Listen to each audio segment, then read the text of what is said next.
This opening was something different and I really love what they tried here. In season 1 they had the engagement party at the beach and those shots of the moon and the wild ocean. This one with the transition from night to day is even better. The waves really bring you in the mood. Because Emily's emotions and especially her anger is heightened like never before. And her monologue at the beginning about the cycle of violence is just so true. 'Cause it is what will happen in the next 2 seasons. The attacks and the losses get bigger and bigger until almost anybody of the Graysons and many of Emily's allies are dead.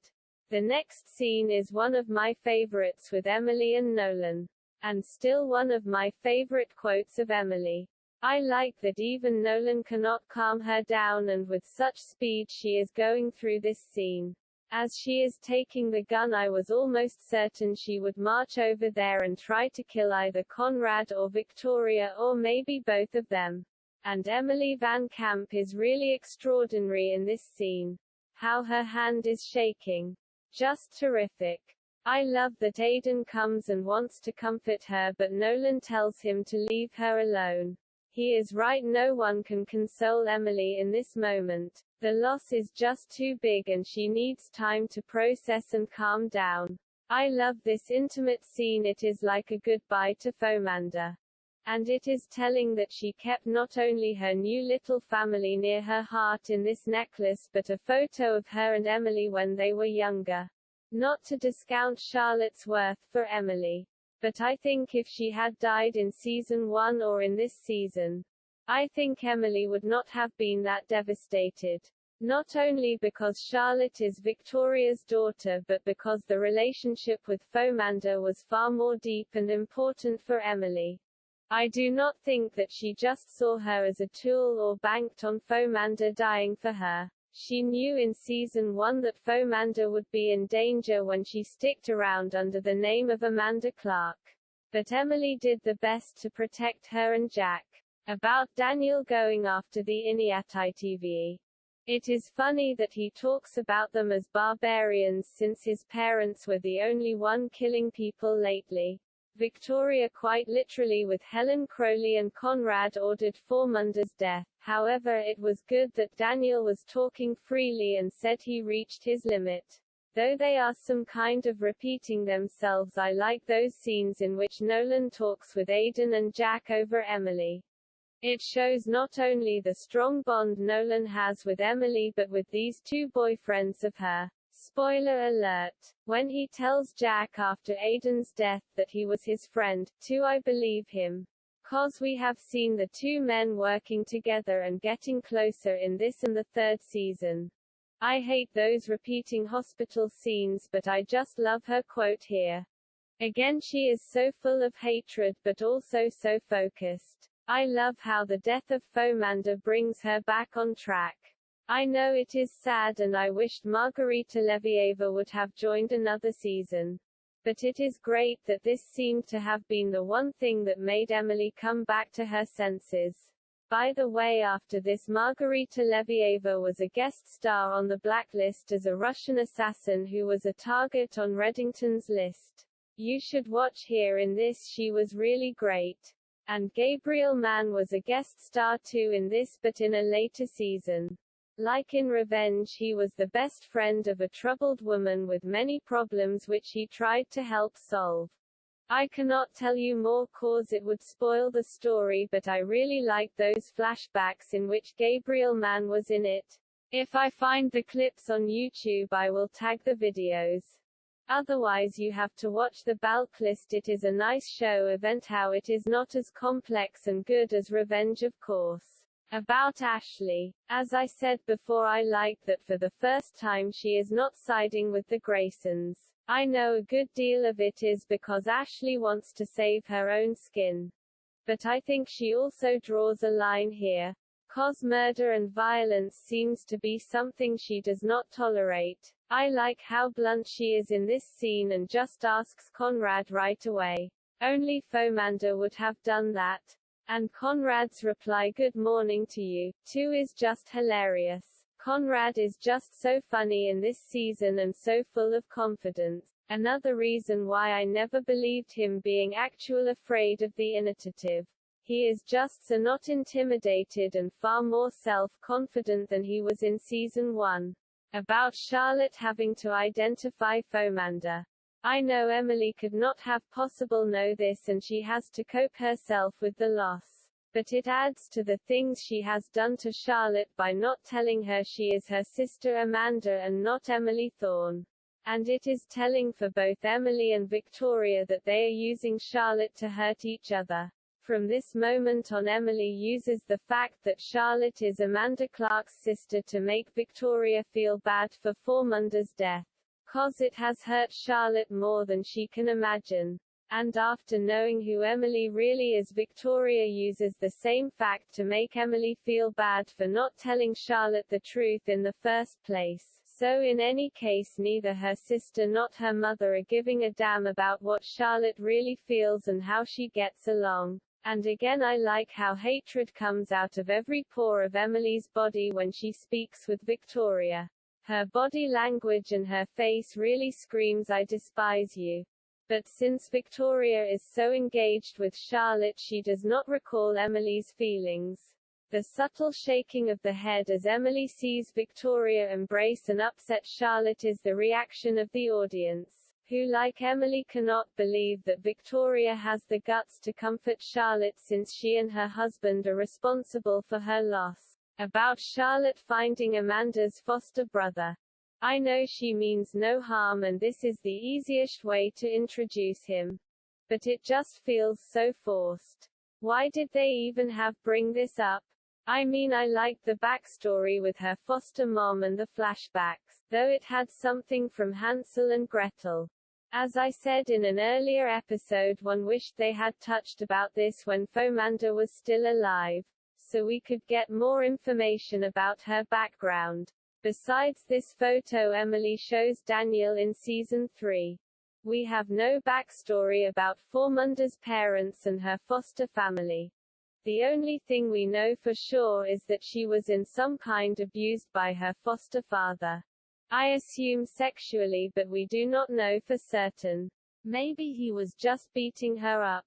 Anyway, I would have liked to know more about her than that she had been together in UV with Emily. And the flashbacks and the stories behind Amanda's foster brother were again too short to get invested in this character and storyline. About Aiden finally comforting Emily. I really enjoyed those little moments between him and Emily. In this, Barry really shows how sweet and considerate he is, asking about Charlotte even though he has not met her yet. But he knows that Charlotte as her sister is important for Emily, so he cares about her, too. He is really Emily's rock in these 2 seasons. I do not know if she had come through this whole war against the Graysons with one crisis after the other without Aiden on her side. He gives her the opportunity to be weak and just give in to him. About Emily telling Jack that Fauxmanda is death. A shame that neither Declan or Nolan find the courage to tell him. But I like, however, how he switches from crying over her death to cold hate as Conrad walks in. I did not like that Jack blamed Emily and pushed her away. Which was understandable since she had no real explanation for all his questions and did not want to tell him the truth yet. But I enjoyed the storyline with Jack trying to bring Conrad down. This gave Jack's character a whole new shape and prepared him to be part of Emily's Revengender in Season 3 and 4. As he said it himself in the next season, he was no longer standing at the sidelines.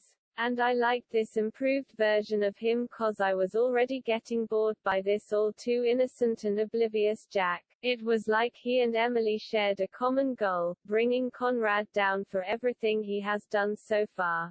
About Victoria telling Daniel to frame Aiden. It still hits me how far Victoria is willing to go to protect her darling son. Like 20 years ago when she framed David, she does everything in her power to make other people pay the price for the Graysons' sins. And she really has no problem to shove someone else under the bus, as long as her family and she herself stays unharmed. About Jack and Emily. It is hard for me cause I was a big fan of Jack and Fauxmanda.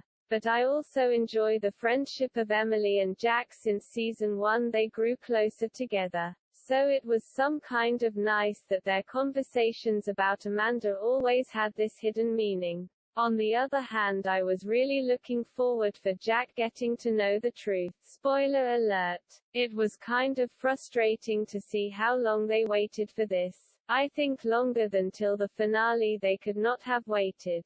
Cause it began to get ridiculous how unaware Jack was with everything what was going on behind his back since season 1. Like Daniel, he was always in the dark and could be played by any character on the show, even his wife Fauxmanda. The scene with him and the glass full of sea glass was heartbreaking. I use this one very often in my YouTube videos cause it really sums up Jack's devastation and loss. This scene was probably the best for Emily and Jack this season. Finally he gets to know a part of the truth and spills all his deception out on Emily. His righteous anger is more than understandable since their identity swap was a huge lie. Both women could not possibly think to withhold this information forever. This had to end bad for Emily, especially since she never gave Jack a meaningful excuse or even a reason for her silence. I think he could understand and forgive Fauxmanda easier. Not because she was dead and could not be held culpable for her lie, but because she lied out of fear of losing Jack and out of love cause she really loved him and gave him a family with baby Carl. Emily did all this out of hatred and for her revenge. In Jack's mind she did not think about the consequences of her lies for the people she lied to. And in a way he is right. She just wanted to let him live in this happy illusion so she had not to worry about him. So in a way this argument here was the first step to a more honest relationship between Emily and Jack. I still enjoy how Emily defends Fauxmanda and herself. Between the lines she tells Jack that she loves him and always will, which makes this scene even more sad and hard to watch. Again the writers throw it into Emily's face what she has to sacrifice for her revenge. About Emily's eulogy. This was her best speech in all of the episodes. I like that she speaks about herself. So twisted. And her first words are like a foreshadow of Padma's fate. The writing and editing in these 2 episodes is just on the highest level here. It was a really great tribute and underlined Emily's determination to get revenge for Fauxmanda's death, too. About Emily wanting to tell Jack the truth. I really hated Nolan for this, that he made Emily change her mind. It still is a great quote that she would take Amanda from Jack twice if she would do so. But it is just not true. I think at this moment he would actually be happy that he had not lost Amanda completely like he thinks now. Yes, he would have been angry, too. But after that anger would have been fading away, he would realize how lucky he is. And what should it mean taking Amanda twice away? She is gone and he has only his memories of her. That would not change if Emily told him now she is Amanda. Cause Emily cannot change the past with her words, but it would have changed his future. Even though they cannot be together because of her revenge. Knowing the truth would have lifted some of the anger.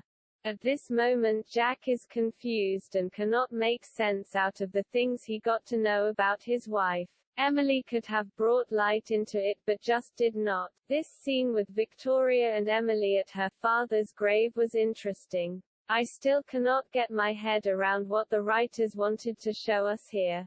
That Victoria still loves David cause she lays that flower on his grave?